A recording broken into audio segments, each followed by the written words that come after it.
Princess Tomato in the Salad Kingdom is quite possibly the weirdest point-and-click adventure game for the NES. Princess Tomato was developed by Hudson Soft, the Japanese company that brought us a number of popular NES titles, including Fazanadu, Mickey Mousecapade, Bomberman, and the Adventure Island series. The version of the game we got in North America was released in February of 1991, but Hudson Soft had released the original version, which debuted on numerous popular home computer platforms in Japan way back in 1984. Let's just say the original version looks a little bit different than the one released for the NES several years later. It's a text adventure, sort of like King's Quest, with very simple graphics. All versions of the game feature a quirky cast of anthropomorphic vegetable people. It's sort of like VeggieTales if they dropped the religious aspects and got a bit darker, because I don't think the VeggieTales ever exploded a banana monster or watched someone drown through a little window. Of course, VeggieTales didn't come out until 1993, almost a decade after the original Princess Tomato. In the game, the player assumes the role of Sir Cucumber, the typical hero that has vowed to rescue the titular Princess Tomato from the clutches of the tyrannical Minister Pumpkin. To get her back, we'll have to do all of the typical hero stuff, like talking to an orange as she takes a shower, doing time in prison, and finding a donut in a garbage can. It's all in a day's work for Sir Cucumber. The NES version features a clever interface that takes the commands from the original text adventure and turns them into buttons on the sides of the screen. This layout is very easy to use with the NES controller. This version also has music which was not present in the PC original. The score was composed by Tomotsune Meino and really adds to the experience. Meino worked on several other video games, including Newtopia for the TurboGrafx-16.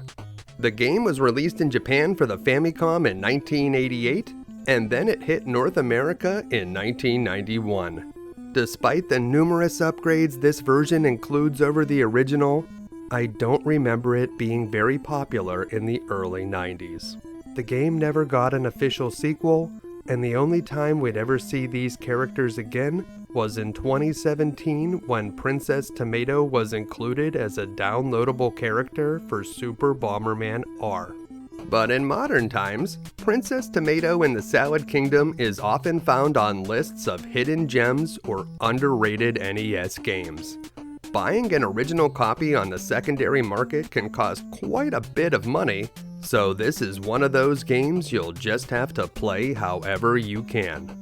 Modern players that attempt this game will still have to deal with all of the challenges the NES is notorious for.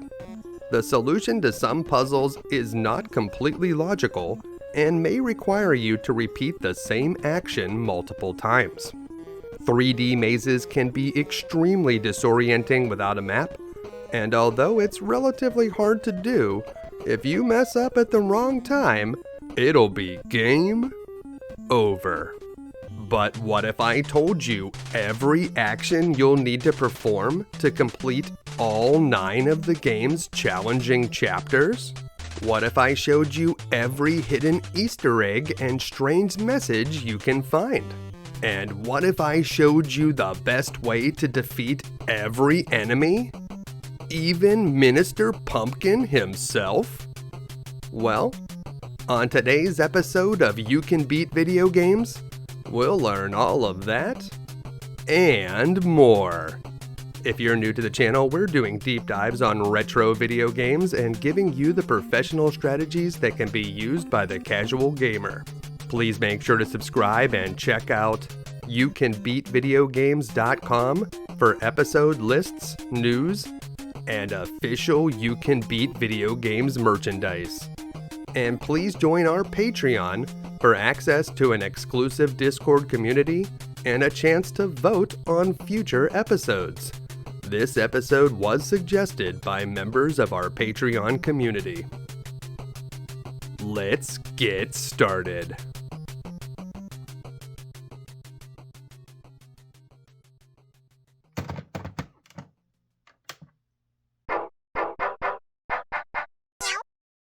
All right. Princess Tomato in the Salad Kingdom. Before we jump into the game, there's a simple password we can use to unlock an interesting debug mode. And wow, who laid out these letters? The Zodiac Killer? In any case, the password we're trying to use is GG62. Just press start after you enter those characters, and you'll be taken here where we can practice Finger Wars against a random opponent. Finger Wars is this game's rock, paper, scissors dueling mode, and you will be forced to keep playing it until you reset the game. Once you've had enough of Finger Wars, we can reset back here to the title screen, and if you wait long enough, you'll be able to see a short scene that explains the story of the game. You see, many growing seasons ago, the vegetables lived together happily and in harmony, but there's no notes here about when they gained sentience and began to walk around as people. What we do know is that Minister Pumpkin betrayed King Broccoli, stealing the turnip emblem and kidnapping his daughter, Princess Tomato. Shortly thereafter, the king died because he was so stricken with grief from the loss of his daughter. Before his untimely death, the king promised us, the brave Sir Cucumber, the kingdom, if we could bring the princess back safely. And I sure hope he wrote that down somewhere. If you keep watching after that, you'll actually see spoilers for the entire game, so we're just going to start up a new game and get into it.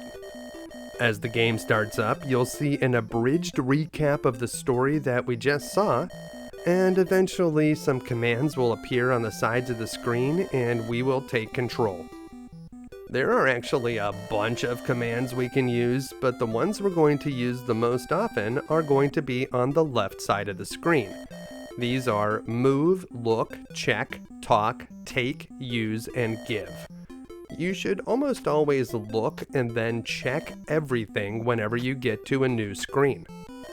This will give us more information, reveal hidden objects, and will unlock more places for us to move to. You can see here that we're able to take the red flower, and that's optional, but we'll take it anyways because there is something we can do with it. I sure hope picking flowers is okay. Over here we can try to give the flower to this suffering persimmon, but it doesn't seem to help. He needs water. Ironically, there's water very close by, but this guy seems resigned to just stand here and cry until it rains or he dies of dehydration, whichever comes first. If you move forward, we'll be taken to Spinach Heights. On our move menu right now, it says we can go left, forward, right, or back, but once you check the signpost, it will get a good bit more descriptive. If you check the spinach, you'll see that it's ready for harvest, and you can take some, but you won't actually need it for anything. Once you're done here, we can move over to the lake, where we can maybe find some of that water we need. If you look here, fern birds will go flying across the screen, because some plants are also animals now, and it will reveal a nest in the tree. Check the nest, and you'll see there's a gold coin. And we're going to take that gold coin because I think we need it a little bit more than these birds do. The water's cold and clear, but what would we put it in? How are we going to take water so that we can give some to that persimmon that needs it? Well, the answer is just take the water, and it seems that we've been carrying around a pot. Now, maybe vegetable people always carry around a pot. Maybe we've just been wearing it like Johnny Appleseed. I don't know, but we have 3 drinks worth of water now. Head back to the celery forest and use the give command to give some of the water to the baby persimmon. This guy's name is Percy, and we can try to give him some spinach, but yeah, he's not going to eat that. That's like another plant. Anyways, he really liked the water that we gave him, and when we talk to him, we find out his name is Percy. Percy just survived an encounter with the farmies and is ready to fight back, so he will join us on our quest. Percy even has his own command, which you'll see in the lower right corner, and when you use it, he'll usually give us some hints, but occasionally using the Percy command will be mandatory to advance the game. Now that Percy is joined up, we can observe the large celery trees in the background, and then we'll head back to the crossroads. We haven't been to the patch yet, so that's where we're going to go next. The farmies put up a big fence here, and whenever you look, it's the cherry birds. Now, I wish I knew why some plants were birds and some plants were people and some plants are just plants, but there doesn't seem to be much rhyme or reason to it. When you check the bush, you'll see that there's someone in there, and I guess the sign means no vegetables. It doesn't actually have anything to do with white carrots. Checking the bush unlocks it as a destination on our move menu, so we will move there now, and it's a Cabbage Patch Kid. Okay, I'm starting to get this now. I lived through the 80s, I know what these are. This Cabbage Patch Kid may be unconscious, but he's wearing some kind of crown, so you know he must be royalty. We still have 2 drinks of water left, so we'll give him some, and he just soaks it all up. Suddenly, he's able to talk. When we talk to the Lettuce Prince, he reveals that there's a hidden passage under the fence, and the melons there need our help. That's going to unlock a new location back at the fence, so we'll just leave the son of Queen Ondive III here for now, and we will move back. So we're just going to move through the passage, and that will take us to a patch where there's a couple of melons and a couple of definitely not melons. The plants here are shriveled up and are definitely in bad shape. Could you imagine being a sentient plant rooted into the ground, desperately waiting for someone to water you? Yeah, we will definitely give them our last drop of water. If you're out of water for some reason, you can always get more back at Lake Quench, and the one you need to talk to here is the cantaloupe, who will give us the gate pass. The gate pass will be required to get us out of this chapter. Talking to the other 3 is not required, but if you do, you'll find that they definitely thought they were going to die. Pretty dark. Let's get out of here and head back to the crossroads. Before we go, we can take out our frustrations by hitting the no vegetables sign, but it doesn't actually do anything, so let's just go back. There's only one place we haven't gone to from here, so let's move on to the town. You'll notice that the gate is blocked by this imposing looking guard. The gate pass that we have is questionable at best, so maybe we'll try a few other things before we give it to the guard. He seems like he really wants the pass, but he's also dumb, so maybe it'll work. Percy sure seems to think so. When we try to use the pass, the guard is not fooled and he confiscates it. He says that we don't look like the guy in the picture, and to be fair, that guy was a cantaloupe. This seems like bad news, but it actually triggers the next event. All we actually need to do now is move away from this screen and come back, and we'll see that the guard has fallen asleep, and you'll be able to just walk on by. So yeah, the guard took our pass away, but now we can head on into town. But before we go through there, which will end the chapter, there is one other place that we haven't been to yet, and this part's optional. Whenever we move forward here from Lake Quench, we'll come to this mysterious apple shrine at the end of the path. After looking a couple times and checking the shrine, we'll find out that it's both shy and lonesome. Then we'll ponder as to why it isn't red, which is really a weird thing to think about. I don't think I've ever looked at a statue and wondered why it wasn't the color of the stone it was carved from. If you give it the flower, it'll look more cheerful now. And if we try to praise the shrine, well, that's not what praising is actually for in this game. It's actually a command that you'll use to give other characters compliments. We will be returning to this area later in the game, but even if you don't visit the shrine at all, it has no effect on our future progress. Move forward past the guard to finish the chapter. It seems that Percy lost some of our items, but it was just stuff we didn't need anyways. Feel free to write down your password now or take a picture of it with your phone, but there's only one place in this game where you can actually die, so it's not terribly important to write it down if you're planning to play on. We start chapter 2 in a place called Orange Park, and there's a garlic wanderer sitting on a bench, which is his bed. Yeah, I guess wanderer is just a nice way of saying this guy's been living rough on the street. If only he knew that you could hit the nearby fountain to make it dispense coins. The trick is you need to check the fountain first and then hit it. Also, don't forget to take the coin that pops out. We started the game with some gold pieces, but they won't take those around here. We'll need Saladorian coins like this to purchase anything at the shops in town. Whenever we talk to the Wanderer, he is very grumpy and demands that we bring him some coffee. Yeah, I get that. To get the coffee, we need to go to Main Street, so that's where we need to go next, but let's go to the mountainside first. This part's optional, but we'll be able to get some more money if we head here. If you check the vicinity, you'll notice that the ground is covered with clover, and then clover will become an option that we can check.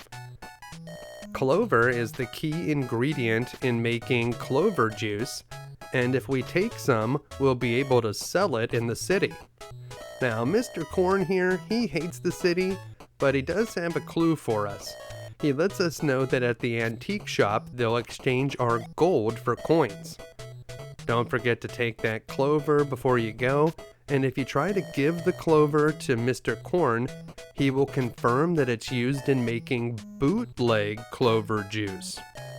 I'd always suspected that clover juice had a little something in it, and the fact that they're bootlegging it seems to confirm this.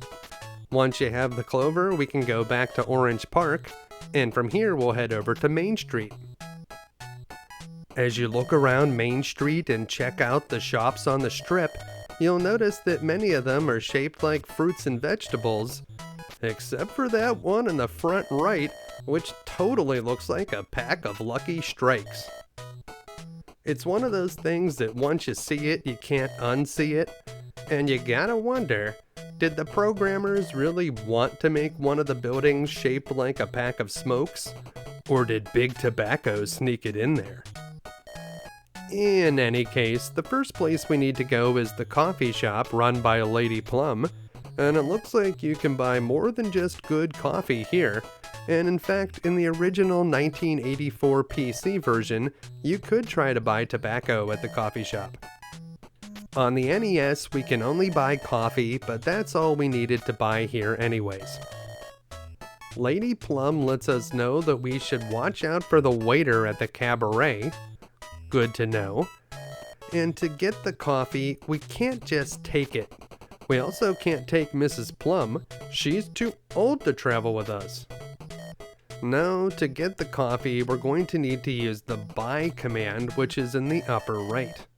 Percy says that this lady looks like a pickled shrunken plum, which is not very nice, and hitting Mrs. Plum doesn't seem nice either, but she's actually into it. If you keep hitting her, she says that it feels heavenly, and then she thanks us for being so kind. Don't hit her phone though, she won't be happy about that.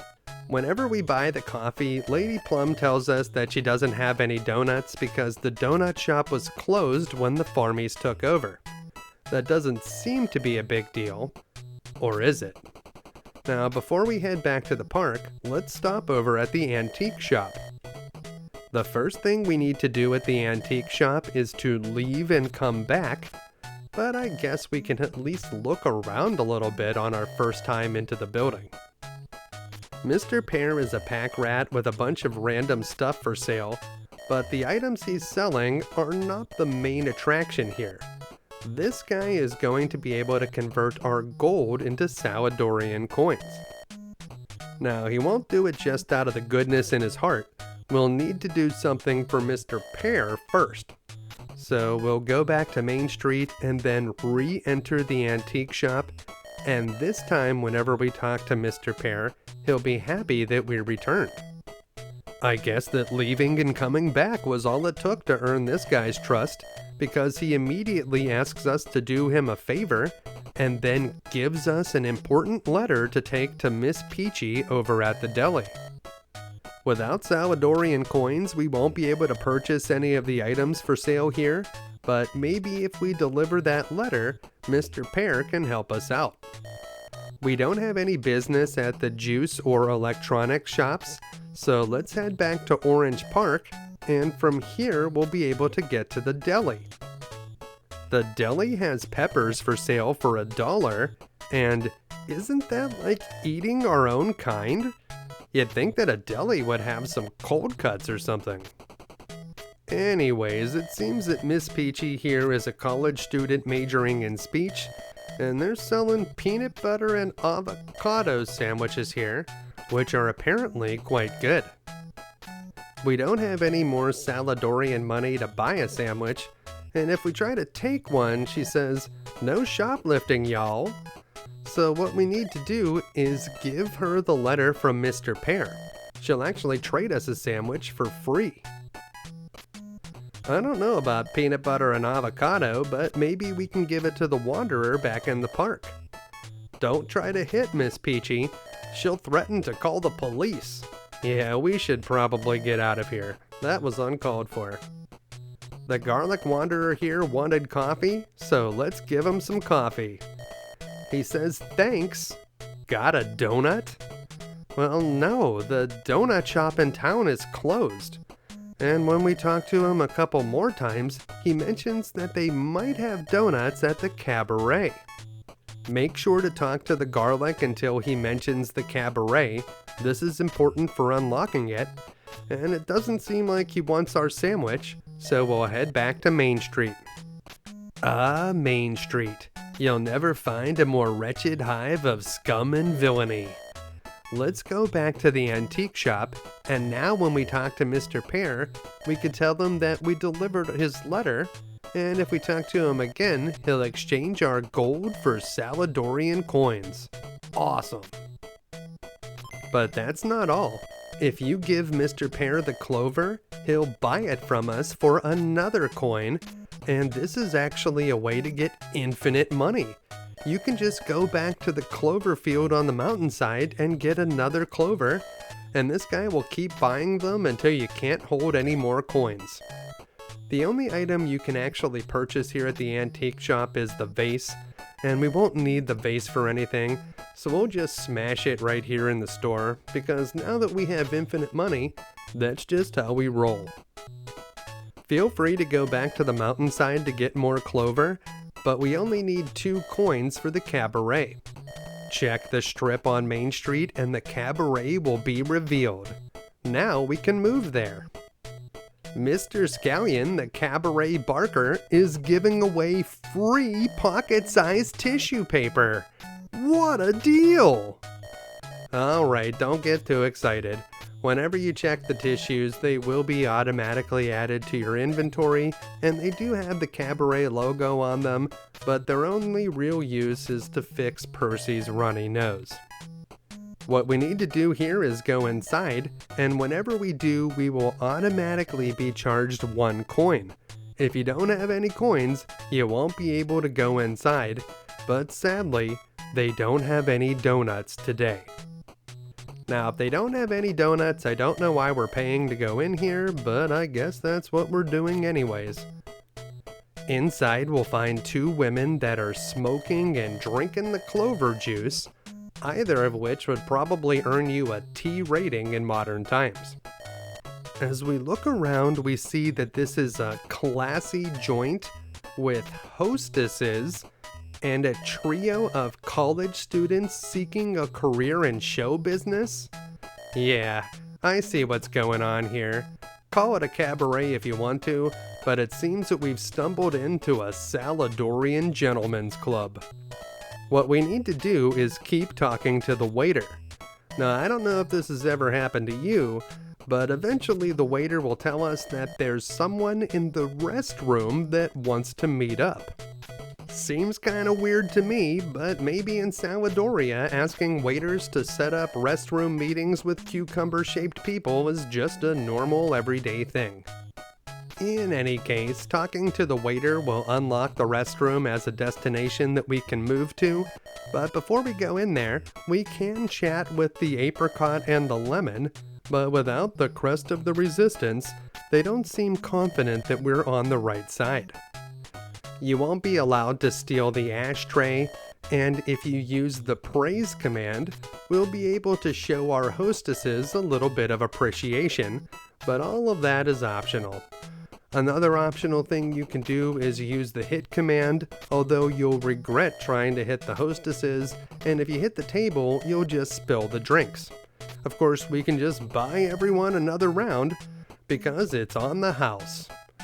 Once we're done here, we'll move on into the restroom, and you will need to give the waiter a coin to get in.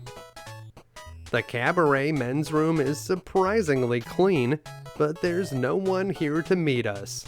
It seems that the waiter ran off with our coin. Still, if we check the trash twice, we'll find what we were looking for. An entire donut! Now, I'd really love to know how the donut got here.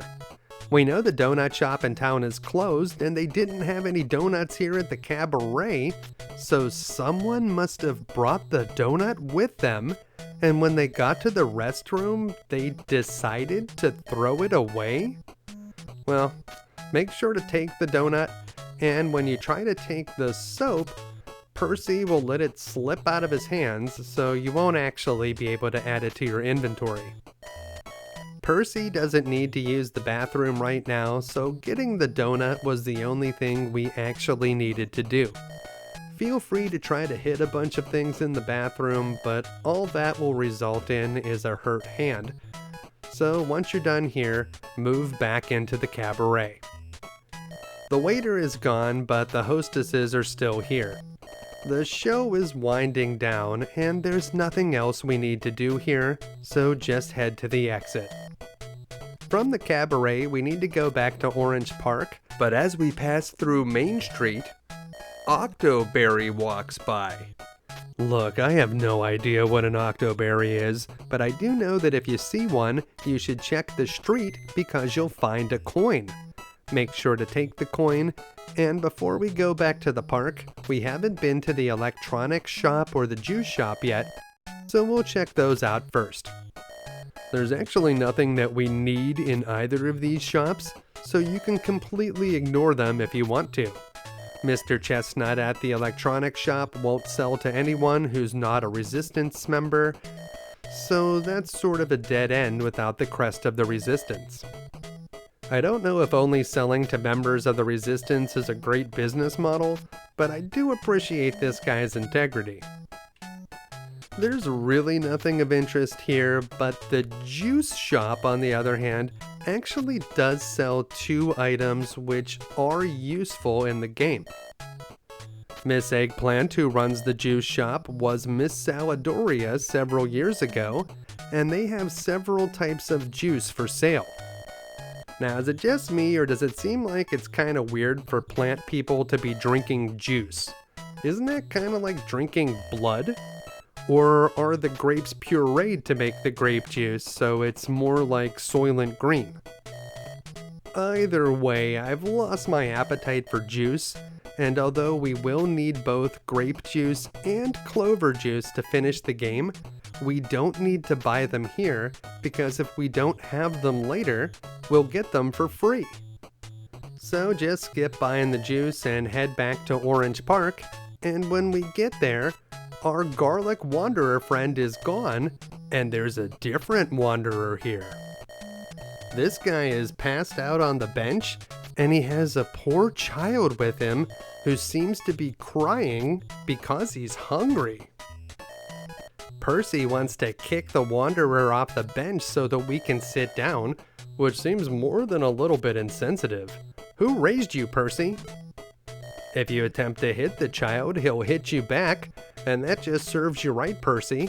I don't know who told you to do that. What we need to do is give the hungry child the sandwich that we got from the deli. That should help him out. Once he's eaten the sandwich, he'll be in much better spirits, and whenever we talk to him, he'll tell us that it's his dad on the bench. Talk to the wanderer, and the kid will wake him up. It turns out this guy is the leader of all wanderers, and he was once a minister here until the farmies occupied the land. He's actually been working with the resistance to build a secret base in the Parsley forest. This is great information. Talk to this guy until he doesn't have anything else to say, and then move away from him, and you'll see that the child has run off. Now when you talk to the wanderer, he'll tell us that we should talk to the old man again, and I assume he's probably talking about the hermit that lives on the mountainside. So that's where we need to go next. Move over to the mountainside and let's talk to Mr. Corn. Now that we know about the resistance base in the Parsley forest, Mr. Corn will eventually tell us that the resistance general is suffering from a severe headache, and there's a pharmacy near the cabaret that sells aspirin. This is also another opportunity to grab some clover that we can sell to Mr. Pear, and although it seems like a good deal for us, Mr. Pear is probably selling every bottle of that clover juice that he makes for like 1,000 gold coins, so really the joke's on us. We don't actually need any more money though, we need to just go back to the cabaret and use the praise command on Mr. Scallion. This is one of the only times in the game where we actually need to use the praise command, and when you do, he tells us that the pharmacy is behind the cabaret, so we can move there now. Here in the pharmacy, we'll meet Mr. Fig, and we're going to run into a bit of a problem. The problem is not that some of the medicine isn't FDA approved, it's just that Mr. Fig does have aspirin, but he'll only sell it to members of the resistance. Aspirin is the wonder drug that works wonders, but you will not be able to buy any here. Instead, just talk to Mr. Fig again, and he'll give us the aspirin for free. I guess that technically he didn't sell it to us, but he also says that if we give the aspirin to the general, he may accept us into the resistance. So while I feel like we're getting a bit of a mixed message from that guy, we're happy to have the aspirin. Let's go back to the park. Now there is another character here. It's the flower girl, Miss Cauliflower. Miss Cauliflower is selling amaryllis flowers, and we'll be able to purchase one for a single coin. We will need to buy the flower, although we won't need to use it for anything. Buying the flower is enough on its own. After we've made a purchase, talk to Miss Cauliflower and she will reveal the location of a bookshop. This bookshop is a great place to contact the resistance, so let's move there now. The bookshop is run by a persimmon named Mr. Simon, and for some reason he has a German accent. Okay. Whenever we check the books, we learn that reading isn't too popular here, and it seems like there's something going on with this Mr. Simon guy. Whenever we talk to him, he's a bit cagey. I thought this was supposed to be a place where we can meet resistance members, but when pressed, the owner says, "I know nothing." You can't buy anything from this guy, and whenever we check in with Percy, who is also a persimmon, he thinks that the owner is helping the farmies. Well, in that case, we gotta hit him. And whenever we do, he runs away. Now, if we check the counter, we'll find a key. And we definitely need that, so don't forget to take it. The key is the only thing that we needed here, but if you hit the register, it'll pop open and we can take a coin from inside. I think that means that we just robbed this place, and it seems that the register itself is too big for us to steal. We should probably get out of here before the owner comes back with the cops, but whenever we move to the exit, we are in fact arrested. And I guess we kinda had it coming. But that marks the end of Chapter 2. As usual, Percy lost some of our non-essential items, but we'll jot down our password and head on to Chapter 3, which is the prison break. There's no due process in the Salad Kingdom, so we're going to have to do our best Michael Scofield impression and bust out of here. As we look and check around, we'll see that we've been placed in a group cell with several other sketchy characters, and I think it's pretty messed up that they threw Percy in here with the other adult inmates. One of the inmates is a mushroom, which is totally not a plant. However, this place is called the Salad Kingdom, and I suppose you would find mushrooms in the produce aisle, so I guess I'll give it a pass. You can talk to the inmates if you want to, and you'll learn that the resistance base is located within the Parsley forest, which unfortunately is a giant maze. You'll also find out that someone named Mr. Mole has instructions for us, so we'll have to keep an eye out for him. But the thing we need to do here is hit the potato. The potato is hiding something. After knocking a bit of sense into our starchy friend, talk to him and you'll get the file. So you're telling me this potato guy had a file on him this entire time? Don't they check people when they bring them here into the jail? Feel free to hit the other inmates or even shower them with praise, but it won't get you any more items. Whenever you're ready to break out of here, we can use the file, and although it looks like it would take hours to file through those metal bars, once we start using it, an officer will come and take us to the interrogation room. So I suppose that does get us out of here, although maybe not in the way that we wanted. This guy's name, of course, is Sergeant Pepper. Like from the Beatles. Yeah, I guess if you're making a game about vegetable people, it was pretty hard to resist making that joke. And seriously, who drew this guy? Why is he cross-eyed with buck teeth? In any case, now that we know the ashtray on this guy's desk was only 99 cents, it's time to start talking. Sergeant Pepper asks why we were in the bookshop and accuses us of being resistance members. And no, officer, we're not resistance members. At least not yet, although we were kinda trying to be. If you try to hit Sergeant Pepper, he'll say that you'll be locked up for life if you try that again, but that's definitely a lie. This guy is absolutely planning to execute us once we're done here. Once you've talked to the sergeant enough times that his face has turned red, talk to him one more time and he'll ask us for the file. Give it to him, and we'll be taken to the water torture room. So you're telling me the police have a metal room with a pipe on the side that fills it with water? And there's a little window so that Sergeant Pepper can watch us drown like some kind of Saladorian jigsaw? Remind me to call an investigative journalist if we get out of here alive. You can take some water here, but you won't need it for anything. What you do need to do is keep checking the door until you find that the hole is covered with rust, then hit the door twice. This will make Sergeant Pepper leave. I guess he decided he didn't want to watch us drown? Just gonna go back to my office and we'll clean that out later.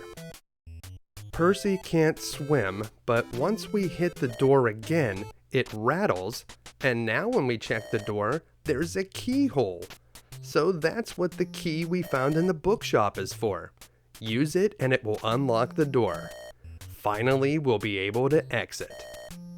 But we're not out of the woods just yet. On the other side of the water torture chamber, we'll find what appears to be a solitary confinement cell, and when we look into the jail, it's the garlic wanderer from the park. I wonder what he did to end up here. The wanderer's cell has a metal lattice, and hitting the alarm would be stupid. We definitely don't want to make too much noise right now, so we can just try to whisper through the bars and talk to this guy. We still have the donut that the wanderer requested earlier, so we can give it to him now. Before you eat that though, you should definitely know that I found it in the trash can of a gentleman's club bathroom, and okay, I guess he's eaten it already. After eating that trash donut, he forgot what he wanted to tell us, but that's okay. That will trigger the next event whenever we come back. For now though, let's go to the right and check out this room. We won't be able to get inside the middle room here. It's currently too risky, so we're just going to move over to the right where we'll find the supply closet. You'll know it's the supply closet because there's a fire extinguisher outside the door, although the extinguisher is empty and we won't be able to take it. This door is not locked, so we'll just be able to go inside, and that's what we need to do. So we'll use the move command to enter, and when we get in, we'll see that this is where the police keep their bucket, old paperwork, and Grim Reaper sickle. Hey, I guess you never know when you might need to harvest a field of wheat. There are several items you can take here, including the bucket and the papers, but those two items are just red herrings. The thing that you actually need to take is the rope. So we'll add the rope to our inventory, and we'll also take the papers and the bucket, but Percy's just gonna lose those things when we get to the end of the chapter. If you try to take the barrel, you'll find that it's too heavy, and the sickle, well, it's just too awkward to carry. Now, I don't love the idea of Sergeant Pepper wielding that sickle against us, so we'll give it a little karate chop and break the handle before we get out of here. I think it's funny that you can hit items that are already in your inventory. So yeah, take that bucket. Although now we just dented the bucket, so I don't know, maybe we shouldn't be just hitting stuff. If you move to the exit from the supply closet, we can see the way out. Unfortunately, the place is swarming with cops, and they seem to be humans and also clones of each other. Very weird. I guess there's no way we're getting out of here right now, at least without some sort of disguise. So you can try to go out, but what we need to do right now is go back. And in fact, we need to go all the way back to the left to the solitary confinement cell where the Garlic Wanderer is being held. When we talk to Old Garlic, he says that he made us something, and when we talk to him again, he gives us a toy grenade that he carved from a bar of soap. He says, maybe you can use it as a joke. You got a sick sense of humor, Garlic Wanderer. Let's move over to the right. This room is still occupied, but now that we have the grenade, we can go inside. It's Sergeant Pepper's office. The sergeant seems to be sitting calmly behind his desk, but his red color lets us know that he is very mad that we escaped his water torture cell. But this time we're not going to bother telling him how we escaped. Hitting him won't do anything, and Percy just wants us to get out of here, but what we need to do is use the grenade. Apparently that grenade is extremely realistic because the sergeant is very threatened. Yeah, that's right, Sergeant Pepper. I'll do it. I'll pull the pin. I'm a crazy cucumber. Once he's been properly threatened, use the rope to tie him up, and then we can move to the exit. Now, whenever we go to the right and go back into the supply closet, we'll find that one of those lanterns is on the shelf. It's just what we needed. So feel free to check out the lantern, but what we need to do is take it. Is it going to be useful? Well, that's a good question. Do you think if we carry that lantern, the cops outside will notice a large cucumber man and a persimmon boy walking amongst them? Well, we're about to find out. So use the lantern outside and move on out. Surprisingly, it does work, because that's the end of the chapter. So we'll take a quick moment to jot down our password, and then we'll be on to chapter 4, which brings us back to a familiar location.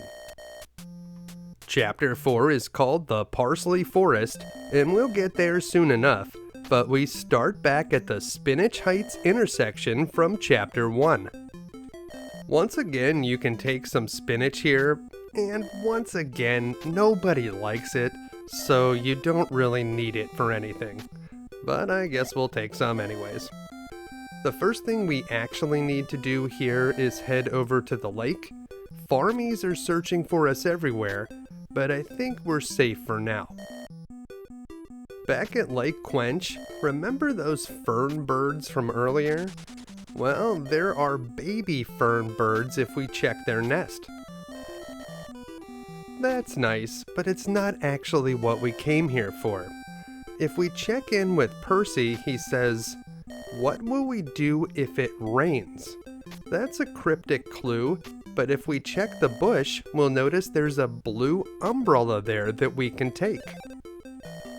Make sure to take both the blue umbrella and some water, because we're going to need both. Once you have those two items, this part's optional, but we can return to the shrine from earlier, and now it's red. Nice!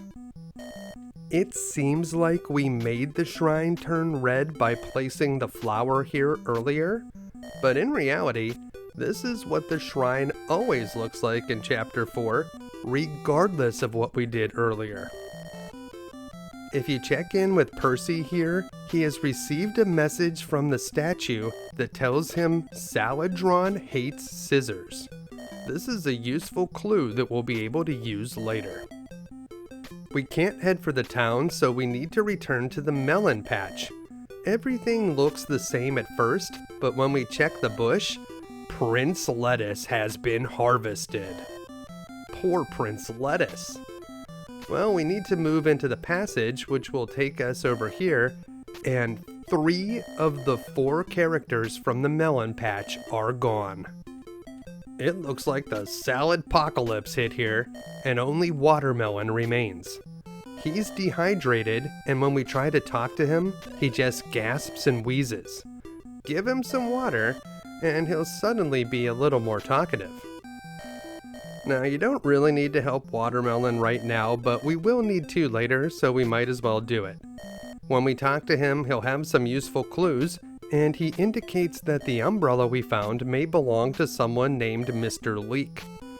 Whenever you check the 3rd hole twice, we will discover that it's a mole hole.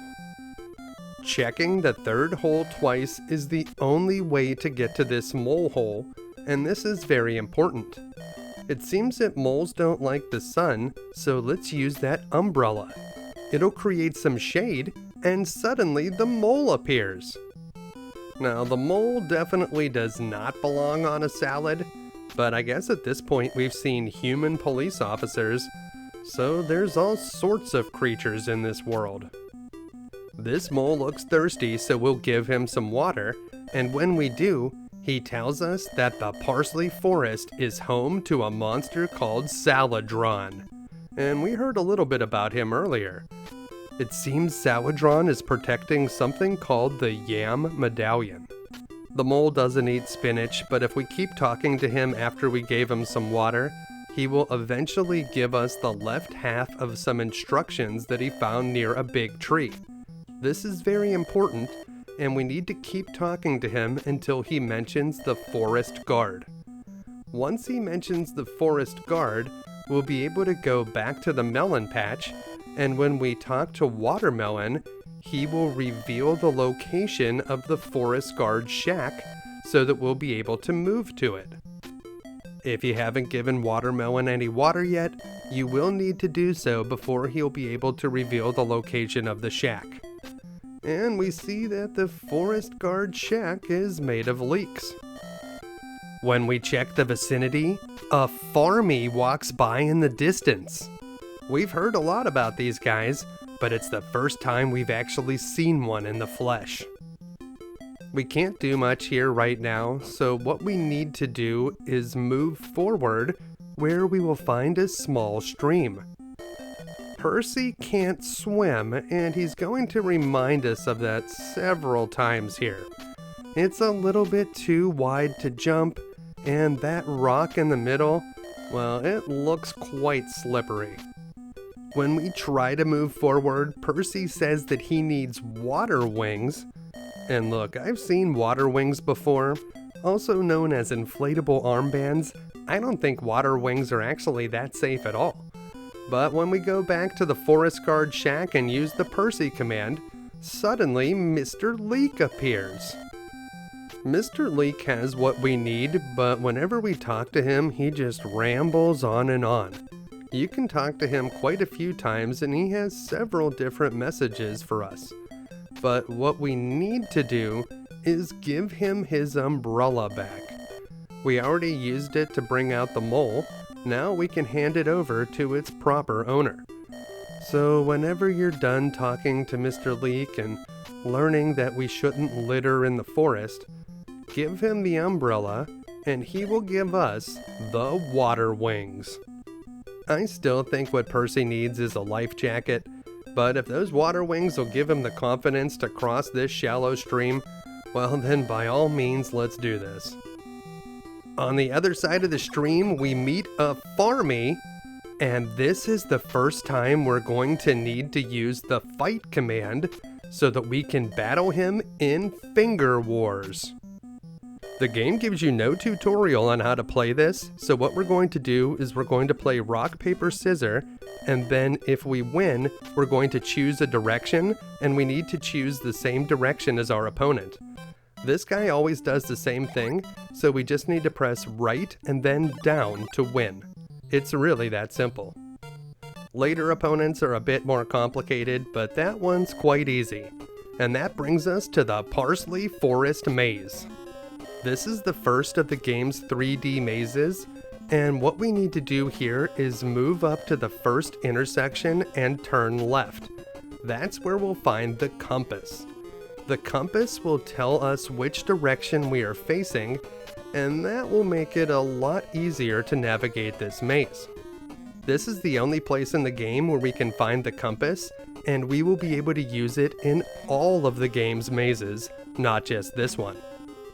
Now if you're looking at the map, you'll see that there are several coins we can pick up. Those are optional. And the red X's are empty pouches, which you definitely don't need to pick up, but we will collect anyways just so you can see where they are. The C and the S on the map, on the other hand, are essential items that we do need to find. So the first thing we need to do is make our way towards the C, which is a tin can.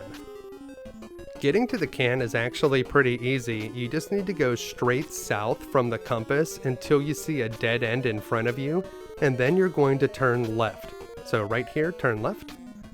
And then you just need to take this path all the way to the end, although if you really want to collect an empty pouch, we can go over to this dead end. But honestly, you should probably just avoid this one.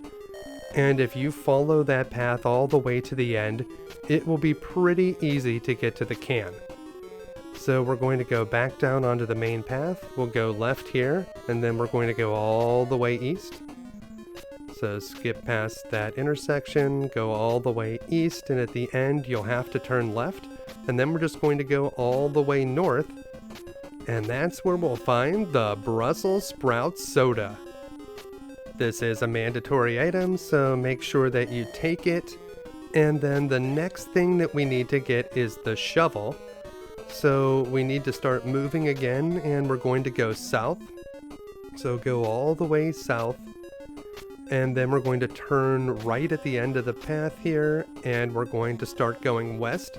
And when we get to the first intersection, we're going to turn right and go north. So go north here, and we want to go to the first intersection and turn right. Now we'll go to the end here, and there's a T, and if you go left, you'll be able to get a coin. So grab the coin if you want to, it's in a pouch. But what we actually need to do is head south from here.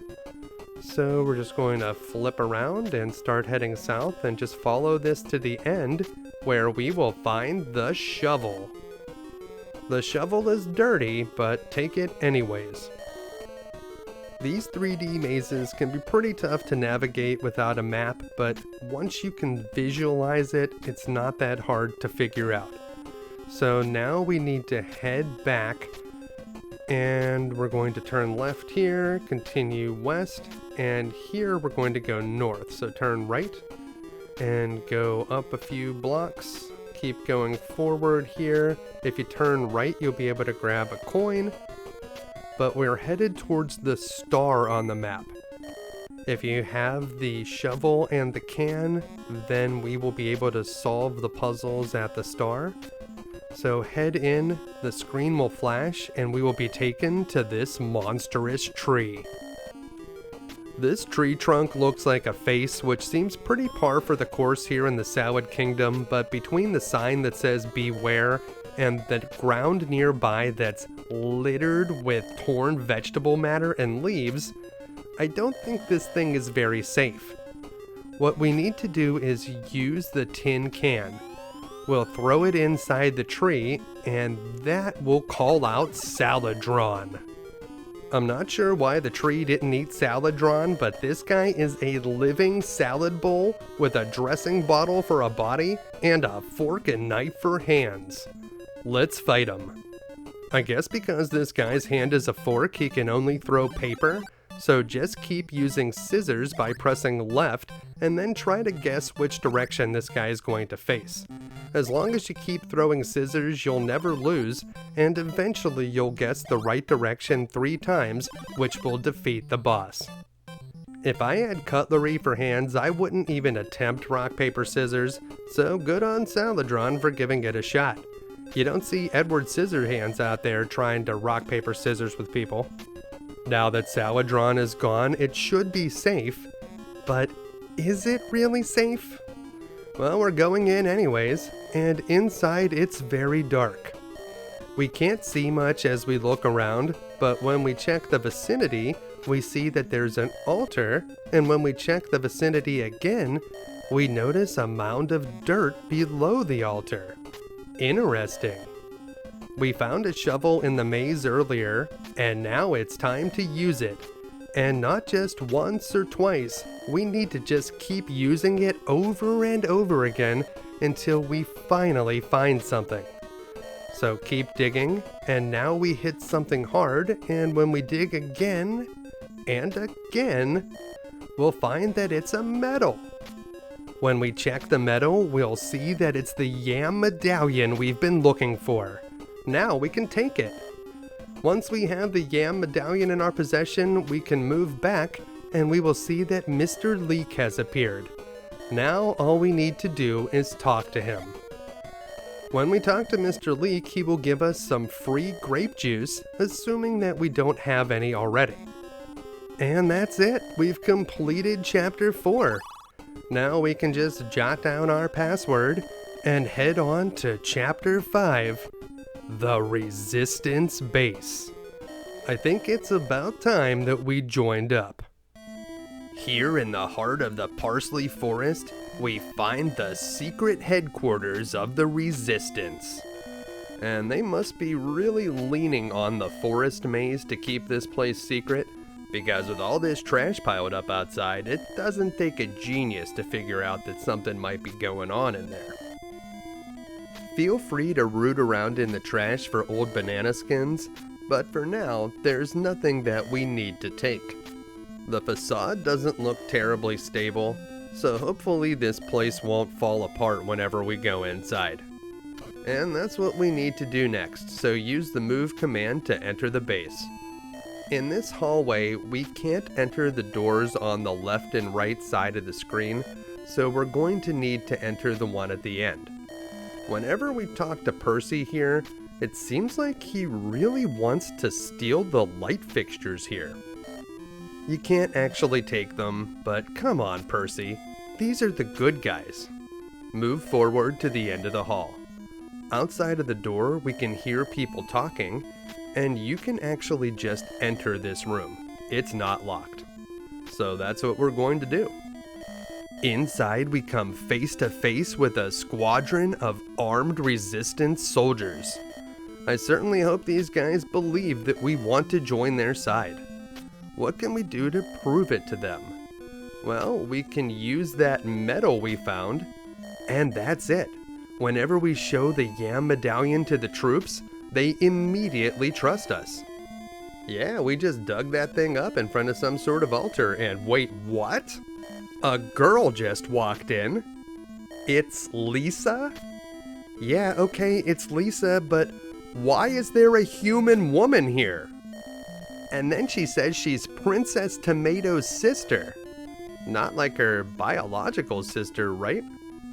I kinda thought that Princess Tomato would be, I don't know, a tomato? We need to give Lisa the aspirin, and then she tells us to come back later. So to advance the story, we need to go all the way back to the hallway where there are 3 doors. So go back to here, and then return to the meeting room. If you went back at least that far, whenever we see Lisa again, she'll take us to talk to General Cantaloupe. So move to see Lisa, and she'll say the General wants to thank you. This way, please. It's nice to see that the General is a dignified plant person. With his fabulous mustache and a hat that still has the price tag attached, you might say that this guy has a high price on his head.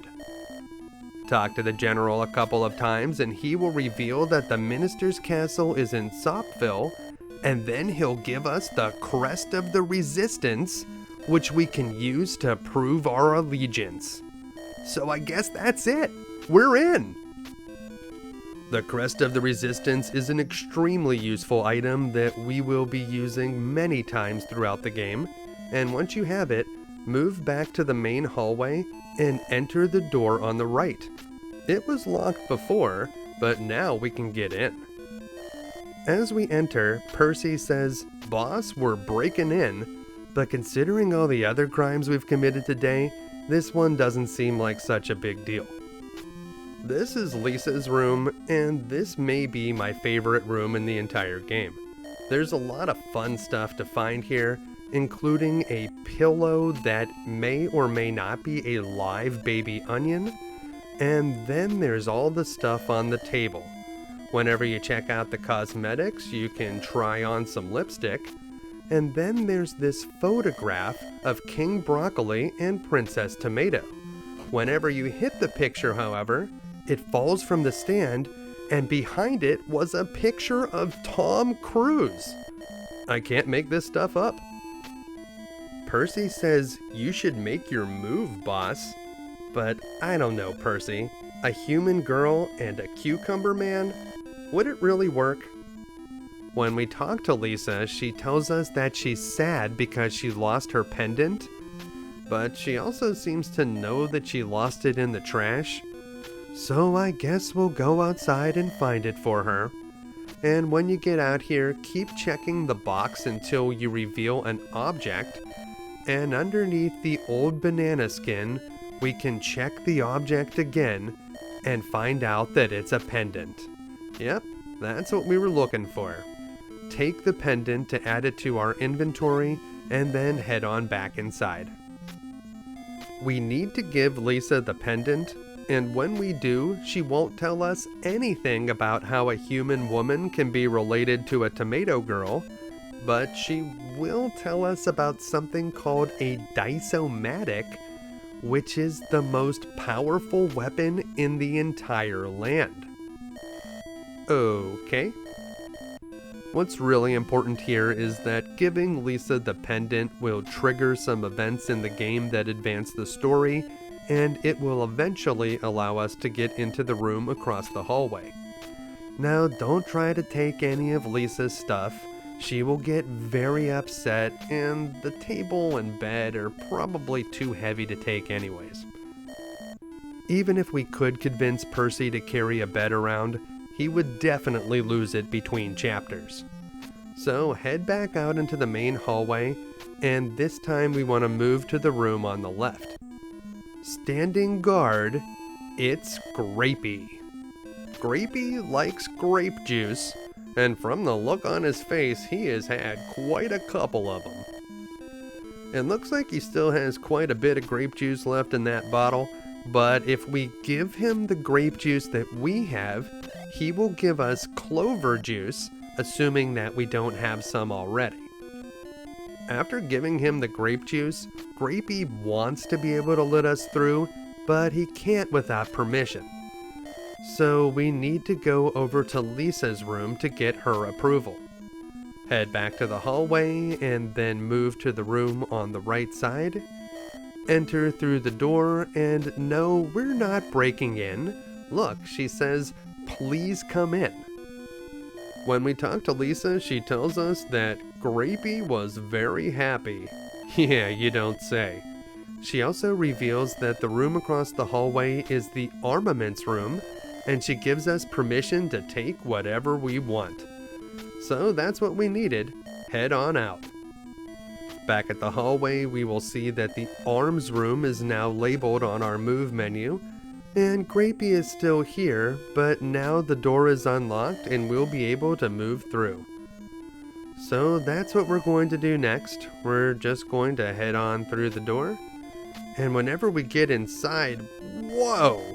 These guys are armed to the teeth! Wow, I thought that most disputes in these parts were settled through rock, paper, scissors. Are we trying to battle Minister Pumpkin or the Terminator? So we'll find an ancient cannon, a sword, machine gun, all the usual stuff. And Percy suggests that we could really do some damage with this, and that maybe we could pump someone full of peas. Yeah, I bet we could. But the main attraction here are the nut bombs. Make sure to take nut bombs. We don't need any of this other stuff. I guess that the cannon's too heavy, the machine gun doesn't have any peas to use as ammo, and the sword is useless for some reason. I don't know, do plants not bleed? In any case, once we have the nut bombs, we still need to find our way out of here, so we'll head back to the meeting room to talk to some of the soldiers.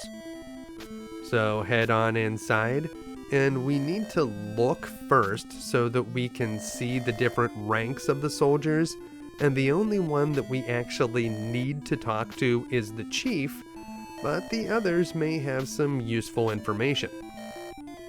The soldiers tell of a horrible monster named Bananda that has been terrorizing the Carrot Plateau. The chief reveals the location of the Peanut Village, and now whenever we go back to the entrance of the base, the village will appear on our move menu. Moving to the village is the last thing we need to do to complete Chapter 5, so once you're done talking to the soldiers, move back out into the hallway, and then head on back out to the rear entrance of the building. And from here, use the move command one more time to finish Chapter 5. Of course, Percy threw some of our items away, as he does, but we'll take this opportunity to jot down our password, and then we'll be on to Chapter 6, The Peanut Village. Chapter 6 is a big one, so buckle up. There's no going back now, so let's take a look around. We've arrived at the Carrot Plateau, and there is a tomb here, as well as a few bottles strewn around it.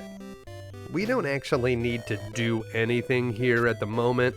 We just need to move forward into the Peanut Village, but if we talk to Percy, he'll notice that there's a note inside one of the bottles that mentions a large tree on the other side of the plateau, and it tells us a little bit about chameleon grass, which is something we'll need to find later.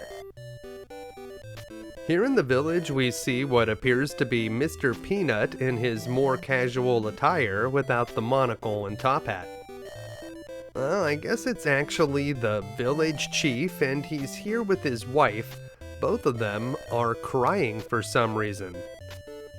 This seems like a quiet village, but we notice that the street is paved with peanut shells, which seems pretty messed up when you consider who lives here. We need to talk to the chief and his wife multiple times in alternating order, so talk to the chief, then his wife, the chief again, then his wife, and they will tell you that the monster Bananda has taken their poor daughter Nutty.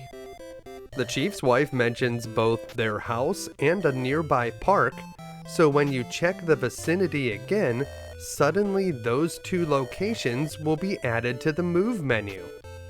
Let's check out the house first. The chief is already back here and standing in front of the house, and he's looking much more yellow than he was before. It must be the lighting. The chief is very worried, and that's perhaps why when we talk to him, he calls the monster Bandana instead of Bananda, but he does reveal that his cave is near the Carrot Plateau. This is going to unlock another place that we will be able to move to, but we're not going to go there just yet. Instead, we're going to head back to the village and then move to Nut Park. When we look around, we see Shroom, Pija, and Pisha, and I have no idea how we knew their names. Do we know these people? In any case, when you check the lawn, you'll get a coin, so make sure to do that. And when we check the statue, oh yeah, that is the Hudson Bee. There's some characters engraved below it, but due to the poor state of education here in the Salad Kingdom, it seems that no one can read it. Yeah, that's pretty bad. We need to talk to Shroom to reveal the location of the convenience store, and we also need to talk to Pija because he will reveal the location of a hermit. So we'll have to visit Carrot the Hermit as well. Make sure to talk to both of them and make sure they reveal both locations. That's all we need to do here in Nut Park, but feel free to shower our new friends with praise, even if Pija certainly doesn't appreciate it. And Percy, don't hit the nice people. We just need to make our way to the store, so that's where we're going to go first. Here at the convenience store, we meet Uncle Peanut, an old peanut man who is selling peanuts as food. Well, I guess now I've seen everything. Whenever we talk to Uncle Peanut, he tells us that Bananda has been on the rampage, and we knew that already. And Percy says that he wants some peanut butter, and I'm not sure he should be saying that out loud. If you try to hit Uncle Peanut, his dentures fall out, but what we actually need to do here is buy some squid. We can also buy some peanuts, and now that we know that they're grown in this very village, I don't think that actually makes it better. Once you have the squid, return to the park and then go visit Carrot the Hermit, a man whose skin is always very orange and just loves drinking that clover juice. Carrot the Hermit is hungry, and we need to give him the squid that we bought at the store. It's actually his favorite food. We can also give him the peanuts, which he will eat, but giving him the peanuts doesn't actually do anything. Whenever we give him the squid, he will tell us that we should have Percy talk to the village chief about getting a lamp so that we can see in Bananda's cave. So that is very important and will trigger an event that will help us advance the story. If you try to hit the hermit, we will be warped back to the Carrot Plateau, which is where we needed to go anyways. Use the move command to come here to the mouth of the cave, and make sure to try to enter the cave, although we won't be able to because we don't have the lamp. We need to try to get in so that we can actually get the lamp, so make sure to do that, Then return to the Carrot Plateau and move forward to the village. From here, we're going to go to the chief's house, so head back there. And whenever we get to the chief's house, we need to use the Parsley command to get the lamp. Just like the hermit suggested, our little friend will be able to persuade the village chief to give us the lantern we need. So once you have it, we'll be able to move back to the cave. So we'll go back here to the peanut village, then we will go back, and from here we will go to the cave. The cave is another one of those 3D mazes, but we're not going to do the maze just yet. All we need to do is move forward a bit, and we'll run right into Bananda. Bananda is a massive banana hydra monster with multiple heads, but he doesn't have any hands, so we can't fight him in Finger Wars. Hitting Bananda doesn't seem to do anything, so we're going to need to use one of our items, the nut bombs. Hey Bananda, how do you like D's nuts? Wow, those nut bombs were no joke. That guy just got blown to smithereens. We may have just savagely murdered this guy, but we are not done. Now we need to take pieces of Bananda's skin. So take that skin, and it's gross, but we need to keep digging. So keep taking that skin. Take so many banana skins that we'll be able to make a tidy profit when we sell them to the guy that runs Mario Kart. Eventually we'll take enough banana skins to reveal what we were actually looking for.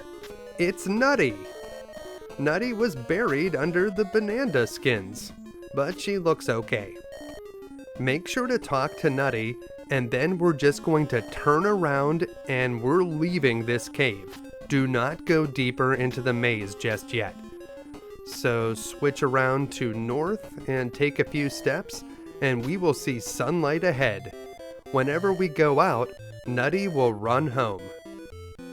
We will need to work our way through that cave maze, but first we need to get the batteries for the Dice-O-Matic. Whenever we return to the village, we see that the chief and his wife are happy again. They are very thankful for Nutty's safe return. Feel free to chat with the chief and his wife out here, but what we actually need to do is move to the chief's house, and we'll see that Nutty is standing outside. Talking to Nutty will allow her a chance to express her gratitude, but what we actually need to do is speak with the chief, because somehow he has the batteries for that Dice-O-Matic thing that we keep hearing about. And whenever we talk to him, he will give them to us. The batteries are a mandatory item, but there's still another thing that we need to find before we can head to the cave. Also, we didn't forget about that strange statue in the park. If we head over to the convenience store, we can purchase an item called the World Book. This is all optional, but if we do buy it, we'll be able to read that statue. We won't need the banana skin, so we can dump it, and whenever we purchase the World Book, Uncle Peanut asks, "Are you students?" No, we're just two vegetables that can't read. Use the World Book in the park and we will get a useful clue. The white door will open when you show the pattern of the Salad Kingdom. That might come in handy later on. When we return to the hermit's house, we'll notice that he doesn't have his clover juice. He needs that clover juice. It's got what plants crave: electrolytes. So give him the clover juice that we have, and he will give us the medicine.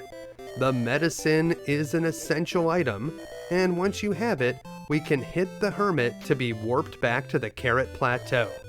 It's time to enter the cave. Hopefully you have the compass from earlier, because that will make it a little bit easier to navigate the cave. But just follow the map that you see on the screen and you should be fine. We need to make our way for the star, which is down in the lower right area. Unlike the Parsley Forest Maze, there are no essential items that we need to find here in this cave, but there are 5 coins for us to find, and while these are completely optional, of course we're going to pick them all up, because that's just how we roll. This is generally not the kind of game where you can mess up so badly that you won't be able to advance later on in the game. And it's also not the kind of game where you need a bunch of money to purchase important items, so picking up these coins is definitely extra. The bulk of the coins are located in the northeastern part of the map. 4 of them are up there, and there's one over on the western side at the very end of a long hallway. That's where we'll get the last coin. But the way that we actually need to go is not really near these coins at all. So we'll grab all the coins over here. There's another one if we head east, and then we will continue south. There's the pouch, and inside, of course, is another coin. There are no empty pouches this time. It's definitely helpful to have the compass from earlier, but if you don't have it, just try to maintain your bearings and follow along with the map to get down to the star. Go west at this intersection, the other direction leads to a dead end, and then we're just going to follow the path around. Whenever we come to the first intersection, we can head right to go south to get to the last coin, so that's what we're going to do. But if we don't turn right there and we don't go south, and instead you just continue east, just follow that path all the way to the end until you have to turn, and eventually that's going to lead you to the end of the maze. So that's where we need to go. Right now we're going to pick up the last coin, and then we're just going to turn around. You can't actually get lost here, so we're just going to keep going south. Eventually the path is going to lead east, and there it is. And then we'll continue east for a bit, and then we're going to continue north, and when we get to this T intersection, that's where we want to start going east. Now don't turn off the path, just go all the way to the end. Eventually you'll have to turn, we'll go south, and then the path will loop around to the west, and eventually that will take us here to the entrance of the Dice-O-Matic. Now, if you ask me, this looks a lot like a large pair of white pants. But what was that clue that we read earlier on the statue? It said something about showing the symbol of the Salad Kingdom to open a white door. That probably has some relevance right now. Percy tells us that Lisa told us how to operate the Dice-O-Matic, but what we need to do is use the Yam Medallion, and it will unlock the door. Now we can move inside. We've arrived in some sort of cockpit because it turns out the Dice-O-Matic is a Gundam. There are many buttons here, and what we need to do is put the batteries in, but where would we put them? Use the batteries first. Whenever we use the batteries, we will be able to now check the vicinity and we'll find a slot to put them. Use the batteries again, and now we'll be able to start up the Dice-O-Matic. To start it, we need to hit the lever. The first time we hit the lever, it doesn't work, but whenever we hit it a second time, bingo! It started. Now we're outside on the Carrot Plateau, but we are inside of the Dice-O-Matic. All we need to do here is move forward towards the tree in the distance, and we will just keep on moving forward until we run into the Minister's Dice-O-Matics. It's about time for another finger war. Battling the Minister's Dice-O-Matics will be our most challenging finger war yet, but once again, they always do a consistent pattern. You will need to move forward again before you'll be able to fight these Dice-O-Matics. So when you try to fight them, you'll see that we need to get closer. So we will move forward, and now we will have the option to fight. This guy always goes scissors, rock, and the direction he looks is right, then left, right, then left. So to win, we're just going to press down, right, right, left. That will beat this guy every single time. And now we will press left, and that's it. We've defeated the Minister's Dicematics, but now we need to fight Minister Pumpkin himself. Well, I don't know if we're ready for this. Believe it or not, Minister Pumpkin's Dicomatic also does a consistent pattern. Rock, scissors, rock, rock, scissors, scissors. Then he throws something random and repeats the pattern. He also looks right then left, then right twice. So what we're going to do is we're going to press right 2 times. So right, then right again. Then we're going to press down to throw rock, left, and then we're going to press right 4 times. So just keep tapping right to defeat the boss. Right, right, right, right, right. And that'll do it. We've defeated Minister Pumpkin's Dicomatic. It was really that easy. Now you might think that's the end of the game, but it's not even the end of the chapter. The minister escaped, and we've arrived at the large tree that we keep hearing about. We need to check the roots of the tree to find the next item, but we won't be able to find it if we check the roots first. Instead, we need to check the trunk, the branch, and the leaves first, and then check the roots. If we do that, we'll notice that there is some strange looking grass near the roots of the tree. This mysterious grass is a mixture of many colors, and whenever we take it, we finally realize that it's the chameleon grass. With the chameleon grass, we may be able to get into Sopville, but how do we use it? Check the ground, and we will find the right half of the instructions. Make sure we take the right half of the instructions, and then check them on the check menu. Now we know how to use the chameleon grass. We just need to put it in our mouth and turn around 3 times. And wow, I turned into a hamburger and Percy turned into a pizza? Well, it seems that the grass will turn you into whatever you're thinking of, so if we think of farmies, we can disguise ourselves and get into Sopville. And that's just what we're going to do, because we've completed Chapter 6. Now we can just jot down our password, because it's time for Chapter 7, The Town of Sopville. Chapter 7 is a good bit easier than Chapter 6. There's not that many places for us to go, and we can't even leave this first screen until we check around a bit. Checking the vicinity reveals a trio of wanderers for us to chat with, and when you check the left and right chops, you'll reveal a general store and a bar. There's nothing on the ground right now, so let's talk to those wanderers. One of them is hungry, the other one's thirsty, and the last one doesn't believe we are actually farmies, probably because we're vegetables in disguise. Percy says we should give them what they want, but we don't have any water or food, so we'll use the crest and show it to Squash.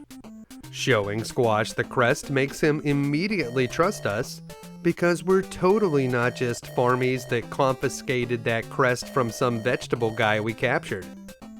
Talking to Squash after showing him the crest unlocks P Street, another location on our move menu.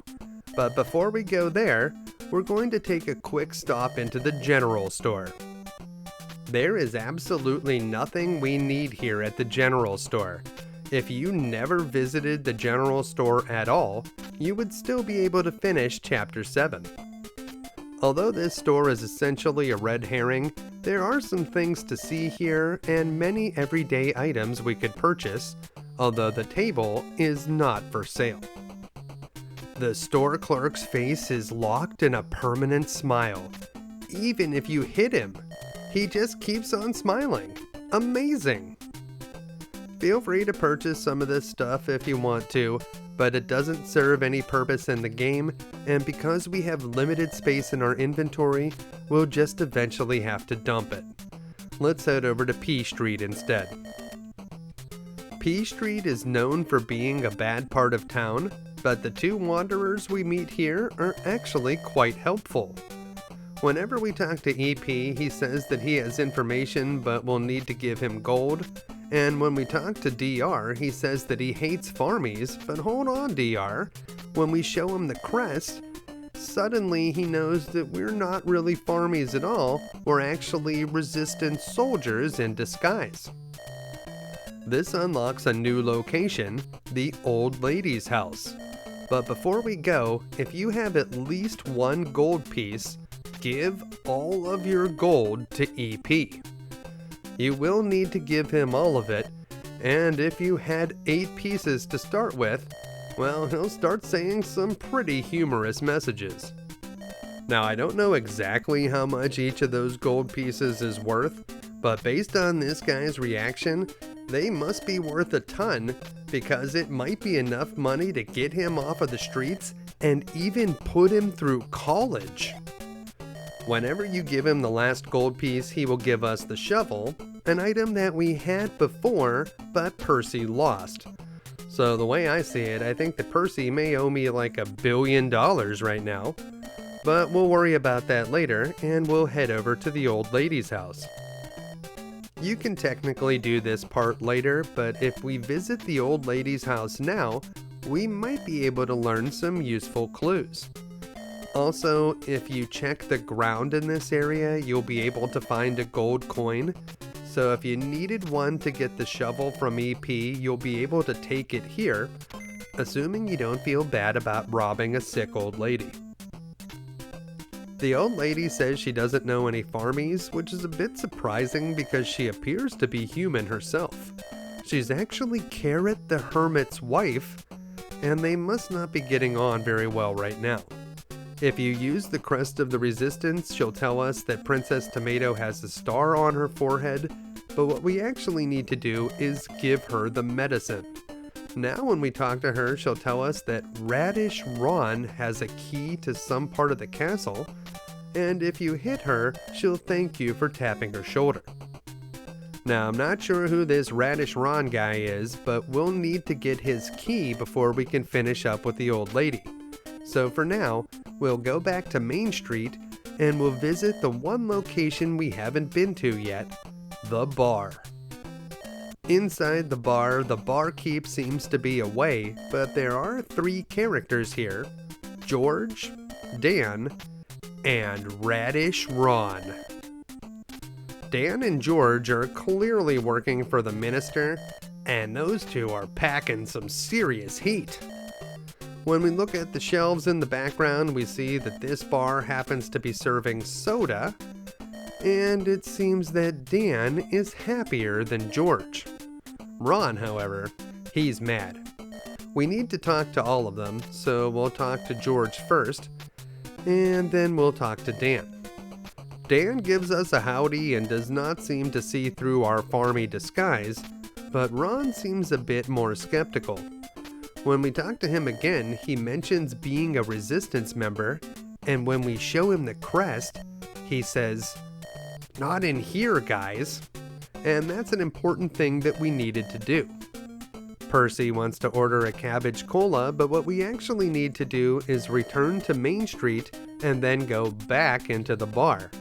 If we did everything correctly before, the 3 patrons should now be asleep.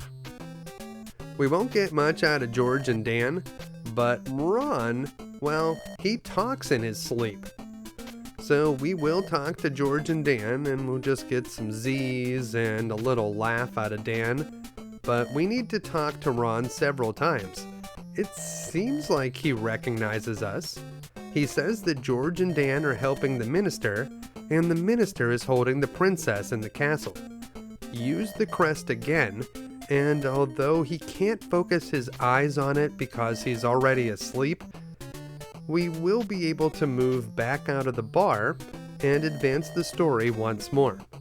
So go to Main Street and then go back into the bar, and this time we want to talk to Ron again, and he should say something about being a radish.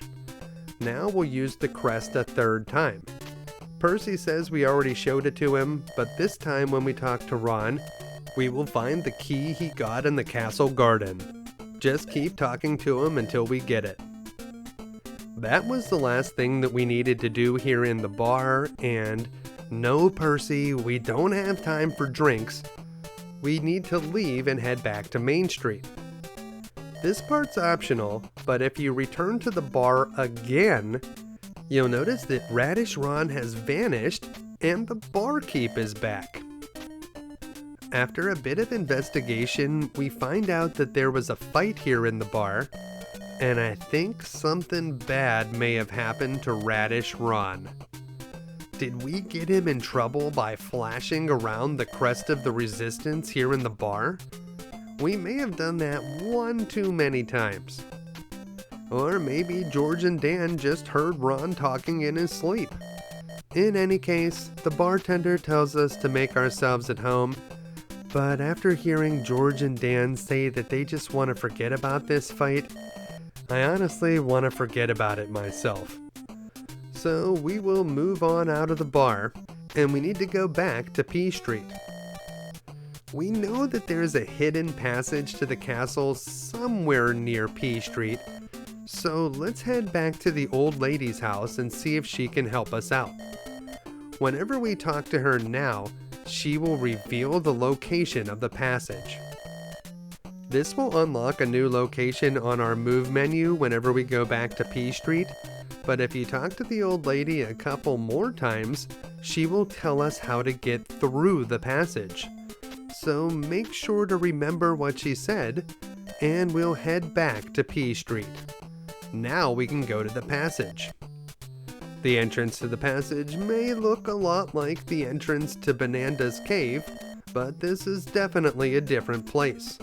Whenever we go in, it's totally dark inside, so we need to follow the instructions that the old lady gave us. Go forward, right, left, and then forward again. Don't follow the instructions that Percy gives you. He will try to throw you off. Once you've gone forward the second time, try to go any of the directions and there will be a huge rock blocking the way. Now we can use the shovel. Luckily, the minister's castle has this door that leads to this secret passage that we just finished digging out. Well, in any case, the door's not locked, so we can head on inside. And that's it. We've finished Chapter 7, and now we're on to Chapter 8, Minister Pumpkin's Castle. It's unlikely to happen, but it is possible to lose the game in Minister Pumpkin's Castle, so you may want to jot down that password just in case. We start here in this junk-filled storage room, and when you check the vicinity, you'll notice that there's an oil pot and a pine tar pot. We'll need to take both of those, although we only really need the oil pot, but we do need to take both of those items just so that we can get them out of the way. We need to manage our limited inventory space here, so once you collect the pine tar, we need to dump it. And in this game, it's worth noting that you will not be allowed to dump any items that are required for your quest, and you won't be able to get back. However, the game will let you dump useful items if it's possible to collect them again, so keep that in mind. Use the look command again after collecting the pine tar and the oil, and you'll be able to also find a chain and a mirror, of which you only need the chain. So if you collected the mirror, you should throw it away. And as long as you have the oil and the chain, we can head out here into the hallway where there are a lot of different ways we can go. Also, if you were to move forward here, there are even more doors up ahead. So we can take a look at the upper hallway.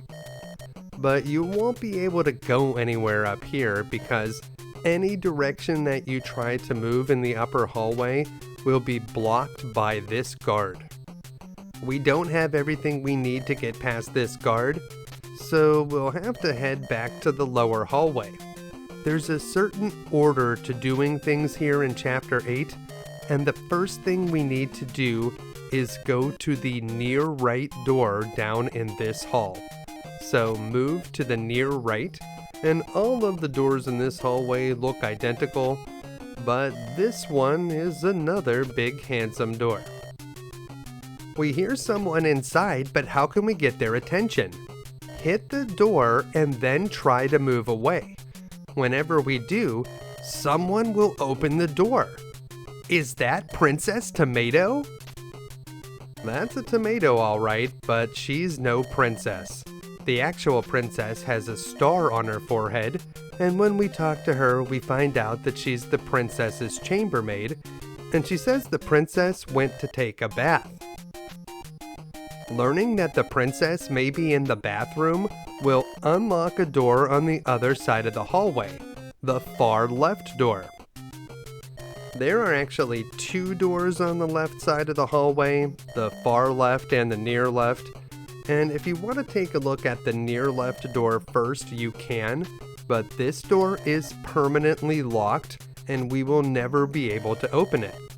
Percy can hear running water on the other side, so maybe we can access this door another way. If we head up here to the far left door, this one will be able to open. If we had checked it before, it would have been locked, but after chatting with the chambermaid, the door is now open and we can head inside. It seems that someone is taking a shower. Could it be the princess? There's a bunch of stuff out here, but we don't actually need anything that's outside of the shower. However, if you want to keep checking around, you'll find some clothes, and if you keep checking the clothes, you'll get a bunch of different messages. Eventually, we'll find a wallet, but there's nothing inside. You can also try to take the clothes, but they wouldn't fit us, and that's a mean joke, so you won't actually be able to add them to our inventory. Percy thinks whoever's showering is going to think that we're perverts, but it could be the princess, so hit that shower door. Unfortunately, it's just an orange, and this is one place where you don't need to look or check anything. This orange will call you a pervert if you do. Well, I guess Percy may have been right, but after talking to the orange, she reveals that the princess was taking a walk in the garden, and that's going to unlock one of the locations in the upper hallway. But before we go there, we haven't gone to the far right door yet, and this is where we need to use the key that we got from Radish Ron. The key gets stuck in the keyhole, but that's okay. Enter this room. It's dark in here, but whenever we check the vicinity, we'll notice that there's a desk in the corner, which does seem fairly obvious. Whenever we check the desk, we see it has 3 drawers, a piece of paper on it, and a picture frame. The paper is the most important thing here. Check it and you'll find that it's a letter from Junior Pumpkin. Checking the letter is critical because it will allow us to get a set of keys later. Whenever we check it in more detail, the minister's plan starts to come together. It seems that he wants Junior Pumpkin to marry the princess. If we check the first 2 drawers, there's nothing in them, but drawer 3 contains a piece of gold, and we may actually need that later, so don't forget to pick it up. Hitting the desk won't do anything aside from kicking up some dust, so once you have the gold coin and have checked the letter, head back out to the hallway, and we're going to go to the upper hallway by moving forward. Now we can turn left.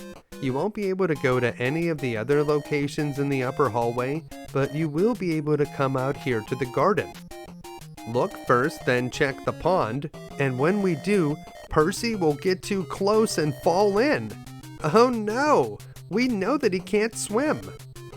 Whenever we talk to him, he asks us to save him, and if we try to hit him, he says he's going to drown. What we need to do is use the water wings, which Percy has somehow managed not to lose yet. Well, it's a good thing he was able to hold on to them, because he was saved and he also found us some sort of ornament. The ornament is shaped like a pumpkin and will be useful later. It's automatically added to our inventory, but don't forget to take some water before you leave here. There's a way out of the castle through the garden, but we need to save the princess first, so we'll head back into the upper hallway, and it's time to take on the guard. First, we need to use that ornament to distract him. Percy will throw it, and then we can use the oil pot to make the guard slip. So we'll use that next, and finally we need to use the chain to tie him up. If you use all three of those items in that order, we'll be able to get past the guard. That brings us here outside the jail. Check the hallway first and then look, and if we found Junior Pumpkin's letter earlier, a ring of keys will appear. Take those keys and immediately use them to unlock the door. Now we can move inside.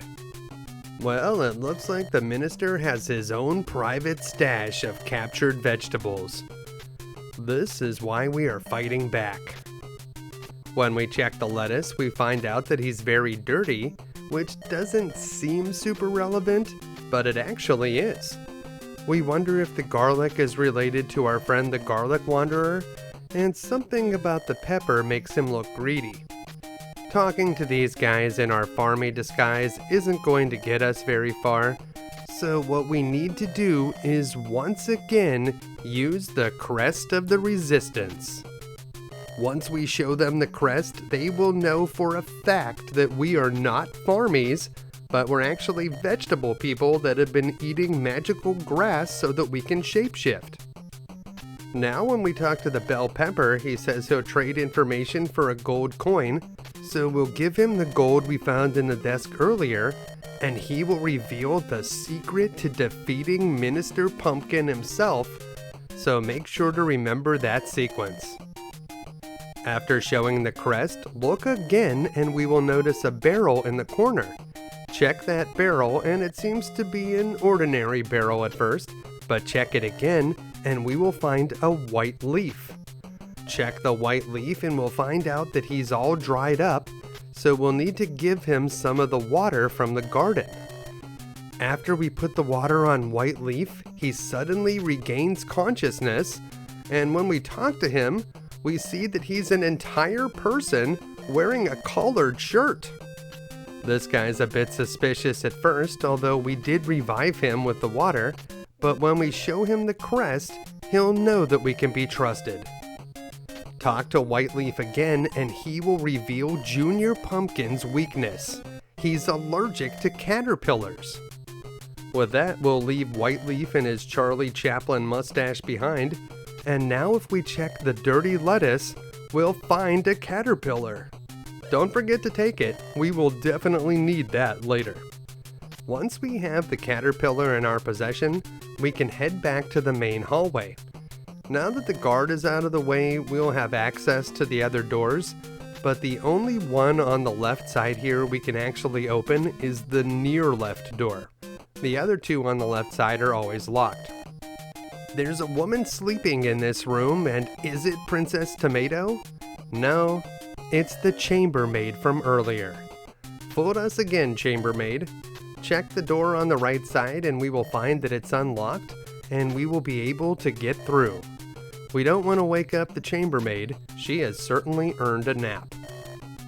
This room seems like it's been recently occupied, and we need to check the door, where we'll notice that the left one is open, but the right one is locked. When we check the bed, we'll notice that it's warm, as though someone was just here moments ago. You can check everything else in this room, but after checking the door, we really just need to exit back out into the hallway. Whenever you choose move, you can exit here, and this door can only be opened from the inside, so we need to go all the way back out into the hallway and enter the near left door again. Before we do that, if you feel like doing a bit of exploring, we can move forward to the main hall and we'll see a door that's guarded by the eggplant soldier. We won't be able to fight him just yet, so for now, we'll have to go back. Let's head into that near left room now. Whenever we get in here, the chambermaid should be gone, assuming that we've done things correctly. Alright, she's not here.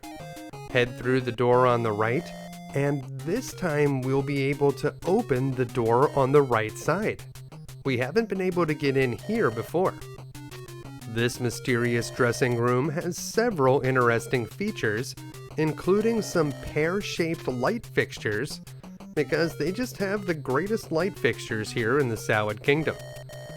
We can check all of the objects here, but what we actually need to do is hit the stool. We'll notice that the clothes are expensive and there are several wigs here, and although Percy says no one wears wigs these days, I don't think that's actually true. Hit this stool and then check it again. Check it one more time, and this time we should find a diary. Now check the diary. As we read, it becomes clear that this diary belongs to Princess Tomato, and she's been using her cosmetology skills to make herself look unattractive in hopes of preventing a wedding with Junior Pumpkin. Now, I get the impression that Minister Pumpkin would make his son marry Carrot the Hermit if it would help him become king, so I don't think that strategy is going to work forever. For now, we need to exit out of the door and go back to the main hallway. Now we're going to re-enter the near left door once again. If we read the princess's diary, whenever we get back to the pink room, we should find someone sitting on the bed. An old tomato lady? Whenever we try to talk to her, we will zoom in for a close-up, and yeah, she does look pretty old, and she doesn't have a star on her forehead. We'll need to use the Crest of the Resistance to gain her trust, and then talk to her at least 3 more times. She recognizes the crest as evidence that we're part of the Resistance, but she's still a little bit skeptical. After we've talked to her several times, she'll tell us to get out of her room, and then we'll just need to move away for a moment. So we'll go back, but then we should talk to her again. We'll zoom back in on the old lady, but this time, give her the chameleon grass. Now, I don't know if we stuffed it in her mouth and made her spin around 3 times, but it definitely worked because it reveals that she is actually the real Princess Tomato. So I guess chameleon grass can be used as some sort of magical makeup remover? In any case, talk to her several times and she'll reveal that the ministers stole the turnip emblem. On behalf of all of the vegetables in the kingdom, she wants us to get it back.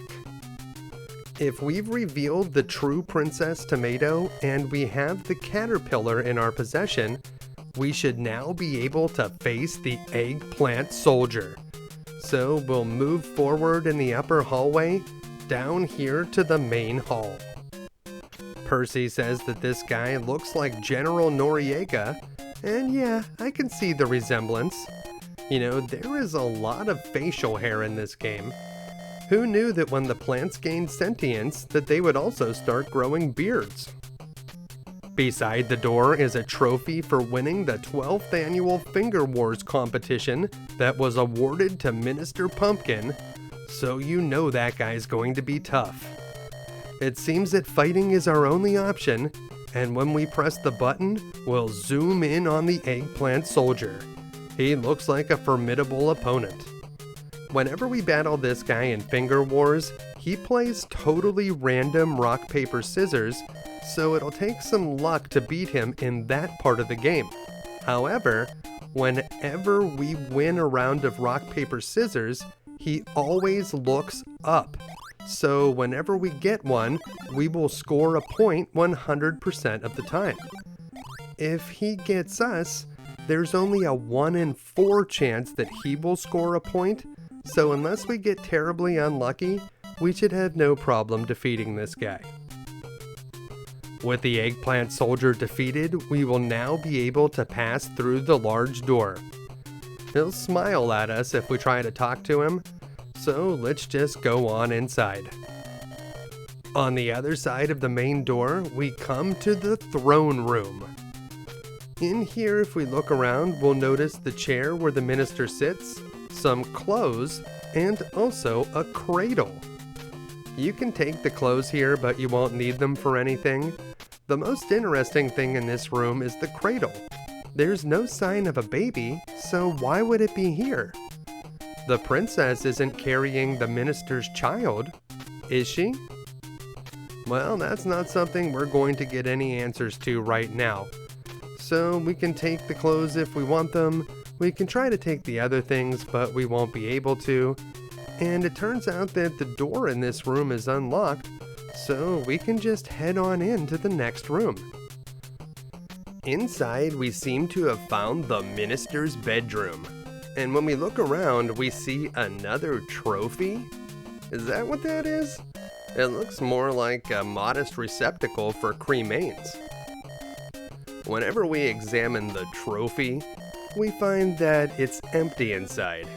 Just some random dust in here, boss. There are numerous things we can interact with here in the bedroom, and most of them, like the trophy we looked at just a moment ago, are just here to distract us. So feel free to trash the minister's tea set and take a look at the mess that we made, but the real attraction here is the bookshelf. Now, we know that Percy doesn't read very well, but suddenly one of us can read, because whenever we take the book and then check it, we'll get a clue about what to do when we run into a baby monster. The holes will help guide you. Weird, but okay. After checking the book, check the bed again, and suddenly it will open, revealing a hidden passage. I'm not sure what we're going to find down here, but I wouldn't be surprised if we run into El Chapo. As we're checking out the stairs, someone pushes us in. It's totally dark down here, but whenever we move forward, we'll discover that we are in the basement maze.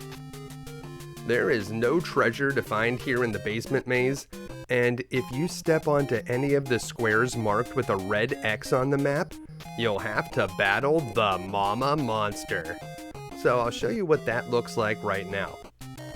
To get away from the monster, we'll have to fight her in Finger Wars, and the monster plays a random game of rock, paper, scissors, similar to the eggplant soldier, and just like the eggplant soldier, she always looks the same direction when defeated, to the left. So just always look left after winning a round of rock, paper, scissors, and you'll easily defeat the Mama Monster. It is possible to lose here, but honestly, it's much harder to lose than it is to win. You need to be defeated just so many times, and you would have to get terribly unlucky. But even if you do get beaten by the Mama Monster, you'll just re-emerge into the maze where you left off, so there's actually no stakes at all in that fight. So what we actually need to do is head for the B on the map. Head east until you see a dead end, then turn and start heading south. Go all the way south until you can't go south anymore, and then you're going to turn right so that you can go west. So we're going to go west here, and then keep following this along until you can't go west anymore, and you will be forced to turn and go north. So just follow the path, take the path up to the first intersection, turn left, head west to the wall, then move south, and you should run into the baby monster. Oh, look how cute it is with its huge tongue and pointy teeth. You don't have to fight the baby monster, you just have to find it, and once you do, we're going to do an about face, and we're just going to start walking north, and you don't want to take any turns unless you have to. So just keep heading north, north, north, and eventually you'll run into a wall and you have to go east, and you just want to keep following the path. Remember, only make turns if you need to. Eventually, you'll run into a hole in the ground. This must be one of those holes they were talking about in that book. There are 3 holes, and we need to walk over all 3 of them before we get to the Papa monster. But this is very easy to do because once again, you just want to keep following the path, and you only need to make turns when you are forced to. So just follow the path and you'll find the second hole. And now we need to turn to the right so that we can move south. And just walk all the way south. Eventually, we'll have to go west. So here we'll turn to the right, and we will run into the 3rd and final hole right here. Now we just need to keep following the path until we run into a dead end, and that's where the Papa monster will be hiding. The basement maze is the largest maze in the game, but it might actually be the easiest one to get through. It can be a little bit disorienting without a map, but once you've found the baby monster, getting to the Papa is quite simple. Fighting the Papa monster is almost exactly the same as fighting the Mama, but you just need to get more points to win. So play a random game of rock, paper, scissors, and if you win, make sure to look left, and if you lose, hopefully you won't pick the same direction as the monster multiple times in a row. With a little bit of luck, you should be able to easily defeat the Papa monster, and we'll finally be able to get out of this maze. With the monster defeated, we find an opening in the wall that leads back to the bedroom, and this time Minister Pumpkin is here. He's been waiting for us.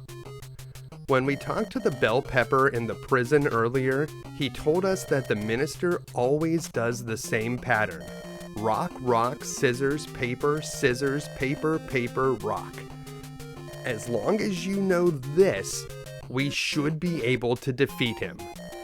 He looks a random direction after he's defeated, so we'll need a little bit of luck, but we are always going to know what he throws when he plays rock, paper, scissors, so we should win that every time. If you know the pattern, you're less likely to lose to Minister Pumpkin than you would have been to one of the monsters in the maze. He's actually very easy if you were paying attention and got that clue earlier on. Just remember to use this pattern. Paper, paper, rock, scissors, paper. Then repeat the pattern over again. You'll be able to defeat this guy no problem. Now, it's worth noting that this is the one place in the game where you can mess up so badly that you'll get a game over. If you completely botch the finger wars against Minister Pumpkin, you'll see this scene. Percy and Sir Cucumber have been captured, and there is nothing you can do about it at this point. You'll be kicked back to the title screen, and you'll have to use a password to get back into the game. That means you'll have to play through the entirety of Chapter 8 again. So make sure not to make that mistake. If you're wondering why Minister Pumpkin is green, it's because in the Japanese version, he's actually a bell pepper. Unfortunately, the minister gave the turnip emblem to his son, so we won't be able to get it back right now. But there's really no time to lose. We need to get out of this castle before the minister recovers. But first, we'll stop and pick up Princess Tomato. So we'll double back through the main hall into the upper hallway, and we'll take the door on the near left because the other ones are always locked. We'll pass through the chambermaid's room once we get inside, and Princess Tomato will hopefully still be in her room. And okay, good, she is there. We'll talk to her and let her know that the minister has been defeated, and then we'll be able to finally get out of here. She asks if we got the turnip emblem back, and, oh, not quite, Princess Tomato, sorry about that, but we really need to get out of here. We know that the exit's in the garden, so after chatting with the princess, move through the exit to head back out into the hall, and then we're going to go back into the upper hallway, and we're going to turn left to enter the garden. So move left to the garden, and once we get out here, we just need to move to the exit to finish the chapter. And that's it. We've completed Chapter 8, but there's still one more chapter that we need to finish. Jot down your password, and then head on to Chapter 9, A Joyous Celebration. Good news, Chapter 9 is short and pretty easy. With the princess rescued, it seems that there's a celebration going on. Everyone's here, even Lisa. Nutty smiles in the foreground as she chats with a pink carrot, while a wanderer in the background knocks back some clover juice. You need to talk to both Lisa and the general to advance the story, so if you want to talk to anyone else, make sure to talk to them first. After talking to both Lisa and the general, suddenly someone appears who is once again trying to kidnap Princess Tomato. It's Junior Pumpkin. But he wouldn't get very far. One of our wanderer friends was there to stop him with a punch to the face. Junior Pumpkin is tough, but we know his weakness. This guy's allergic to caterpillars. But when we use the caterpillar, oh no, we squashed it. Well, I guess there's only one thing we can do. We're going to have to battle this guy in Finger Wars. Junior Pumpkin is the most challenging Finger Wars competitor in the entire game because he's the only one that is completely random. There's no pattern here, there's no little tricks. You just need to get lucky to beat this guy. The good news is, if you did lose, you can just fight him again. You won't get a game over here, so just keep rock, paper, scissoring, and eventually you should prevail. Alright, we survived that one. Scissors beats paper, and good old rock. Nothing beats rock. And that's it. We've done it. We've defeated Junior Pumpkin. Now we just need to use the caterpillar to finish him off. It doesn't seem like we squashed it at all. Percy throws the caterpillar at Junior Pumpkin, and with a frightened shriek, he runs away, never to be seen again. But luckily, he left behind the turnip emblem. And that's it. We've done it. We've beaten Princess Tomato in the Salad Kingdom. All we can do now is sit back, relax, and enjoy the cheesy ending. The farmies were set free so that they could become honest carnivores, and now there is finally a place where all vegetables could live happily and peacefully. Because of heroes like Sir Cucumber and Percy. Sir Cucumber and Princess Tomato were married. They have 6 kids and they're doing just fine. But for everyone else, it was just another day in the Salad Kingdom. Roll the credits.